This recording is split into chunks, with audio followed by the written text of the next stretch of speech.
Contohnya nih Pak Iskandar. Ini Romawi nih Pak. Romawi ini Pak, itu kan menggunakan hukum-hukum jahiliyah, gitu ya. Jadi merendahkan wanita, gitu ya. Hedonis dan seterusnya, gitu. Kalau dia tidak didakwahi, kehidupannya akan begitu terus, bahkan juga bisa lebih rusak, gitu. Tapi kalau nanti dikuasai, ditawarkanlah Islam di situ, diharapkan nanti mereka tertarik dengan ajaran yang baik ini.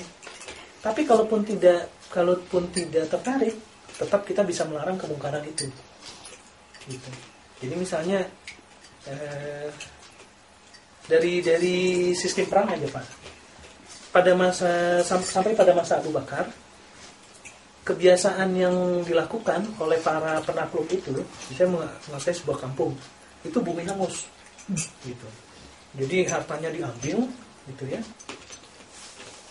Laki-lakinya dibunuh, wanitanya ada yang dijadikan budak, gitu ya, dan seterusnya, gitu. Nah, pada masa Abu Bakar, terutama ketika melepas pasukan Usamah ini, itu pesannya banyak Pak kepada komandan pasukan. Dan hampir semua pasukan yang dikirim oleh Abu Bakar, komandannya itu ditemani, dilepas Abu Bakar sampai pinggiran kota Madinah, gitu. Jadi sambil jalan, dinasihati gitu sama Abu Bakar itu, termasuk Usamah ini, gitu. Jadi beliau si jalan kaki gitu ya, komandannya naik kuda Pak di atas. Nah, Usamah ini kan risih gitu ya, udah saya turun gitu ya, Anda yang naik gitu. Enggak, udah gitu.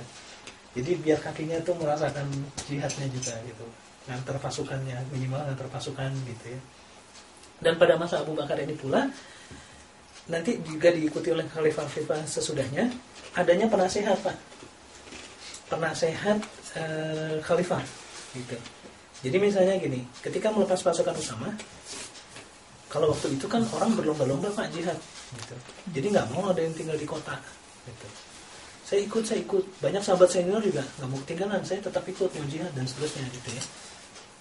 Nah, tapi untuk orang-orang tertentu, terutama Umar bin Khattab, itu Abu Bakar sendiri yang minta kepada komandannya Usamah supaya ikhlas untuk tidak menyertakan Umar dalam ekspedisi militer ini, karena kedudukan Umar di mata Abu Bakar sebagai penasehat, gitu.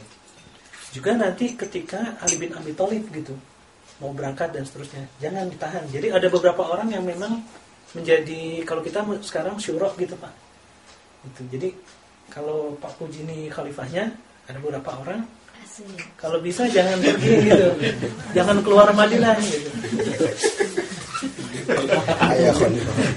Karena memang begini Pak, pemilihan ini didasarkan kepada pengalaman juga. Tidak semua sahabat Rasulullah itu juga punya kemampuan yang sama, gitu. Dalam segala hal, entah itu dalam kemiliteran, entah itu dalam pemahamannya terhadap Al-Quran, beda-beda Pak. Jadi misalnya ambil contoh yang mudah ya. Abdullah bin Abbas itu terkenal sebagai sahabat ahli tafsir, gitu. Tapi tidak semua sahabat secerdas Abdullah bin Abbas, gitu, dalam menafsirkan ayat dan seterusnya. Misalnya yang menarik apa ya, mudah aja. Surah Al-Baqarah ayat 187 ini kaitannya dengan puasa Ramadan nih. Kan boleh makan dan minum, gitu ya. Ketika benang itu terlihat jelas, gitu. Iya, gitu. Nah, salah seorang sahabat yang namanya Adi bin Hatim itu ngambil benang beneran Pak. Ini kelihatan jelas apa enggak nih, gitu. Ya. Maksudnya kan sebenarnya maksud ayat itu ya adalah siang dan malam. Jadi boleh makan dan minum gitu ya ketika matahari tenggelam maghrib gitu ya, sampai nanti fajar dan seterusnya gitu. Nah, kemampuan seperti itu tidak dimiliki oleh semua sahabat. Dengan demikian Umar ini sebagai ahli militer, tapi sebaiknya juga jangan terjun ke militer. Kalau nanti dia maksudnya jangan terjun langsung dalam jihad, kalau terbunuh nanti nggak ada orang lagi seperti Umar gitu, yang hitung-hitungan militernya itu hebat gitu.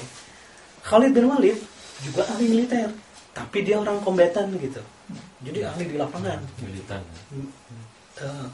Kombatan jadi apa? Fighting ini ya. Dia beda. Ini Mas, ada yang ahli strategi. Jenderal sama artileri lah. Jenderal lapangan. Nah, Utsman ini ahli ekonomi gitu. Jadi jangan pergi Utsman juga gitu ya, untuk menemani saya gitu ketika situasi sulit gitu ya, dari sisi ekonomi menjambang susah dan seterusnya.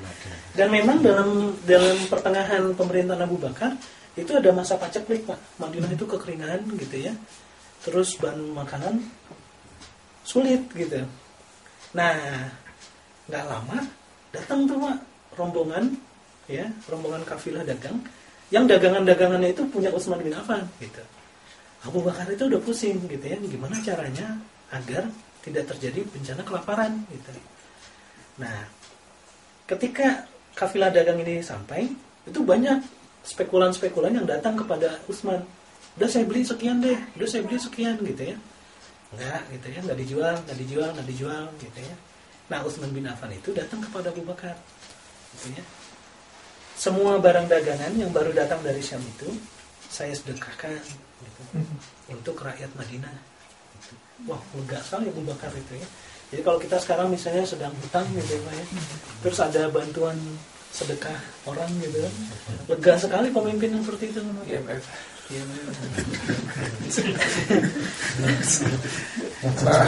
Apa yang orang Malaysia itu? Nah, ini masih terkait dengan militer juga. Abu Bakar itu pernah membentuk 10 regu pasukan, Pak. Dan satu regu pasukan ini juga diarahkan kepada Romawi gitu ya. Itu diniatkan oleh beliau akan dipimpin sendiri oleh Abu Bakar. Nah, yang mencegahnya adalah Ali. Gitu. Jadi jangan sampai dia itu pergi juga, nanti nggak ada orang lagi dalam umat ini gitu yang bisa mimpin gitu. Kepala. Ya. Jadi 3 orang ini, Umar, Utsman dan Ali begitu penting memang gitu. Dan memang kan hadisnya itu ada Pak Ustaz Maimun sih ya, saya mau tanya juga sebenarnya. Ustaz Yudi. Ustaz Yudi. Pak Yudi pernah dengar hadisnya nggak Pak? Pernah. Abu Bakar. Pokoknya ya hadis tentang 4 orang ini yang Rasulullah jamin masuk surga itu. Jadi Abu Bakrin fil jannah gitu ya.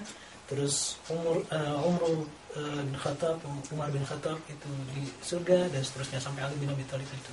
Ya, ada hadisnya, tapi sebagian ahli hadis justru berpendapat bahwa memang semua juga akan masuk surga kata gitu. Cuman karena yang berempat ini kan sering ngumpul dengan Nabi. Nah, dari dalam ngumpul-ngumpul itu Nabi bilang Abu Bakar masuk surga, ini masuk surga, masuk surga. Nah, ini ada yang cukup menarik ketika ngumpul-ngumpul ini. Jadi ketika itu ada Siti Aisyah di situ. Pertama datang Abu Bakar. Itu paha Nabi kelihatan. Jadi jubahnya itu kebuka, nggak disingkap. Sengaja biasa. Nabi di rumahnya kan, jadi lagi santai di sana Nabi. Datang ke Abu Bakar, pahanya kelihatan. Terus Umar datang, pahanya masih kelihatan. Tapi begitu Utsman datang, Nabi tutup. Singkap sama Nabi gitu kan. Nah, ini diperhatiin sama Siti Aisyah ya. Betis ya mungkin ya. Paha. Kan paha aurat. Paha atas. Nah, itu makanya ada yang berpendapat aurat laki-laki itu kan disebutnya kan baina. Mertua soalnya. Hah? Mertua. Sudah bertua kan? Hah? Sudah bertua. Dan laki-laki juga enggak boleh. Makanya di situ ada yang berpendapat karena hadis tentang aurat kan itu kan baina, pakai baina antara ini sama ini. Yang namanya baina itu beda dengan ini ila ini gitu. Makanya ada yang berpendapat aurat laki-laki itu cuman ya di antara itu gitu. Gitu ada pendapat dari sini, tapi ya mau Siti Aisyah nanya tadi ketika Abu Bakar datang saya perhatikan Nabi biasa gitu kan dibuka. Terus begitu Umar datang juga tetap kebuka gitu. Tapi ketika Utsman datang kok ditutup gitu. Jawaban Nabi bilang saya malu sama malaikat aja malu kepada Utsman gitu. Jadi itu alasan Nabi kenapa Nabi menutup pahanya itu. Nah, dalam kumpul-kumpul itu Nabi bilang gitu masuk surga gitu. Masalah mertua kan ya Utsman juga mertua juga. Utsman menantu. Utsman menantu 2 wan ini.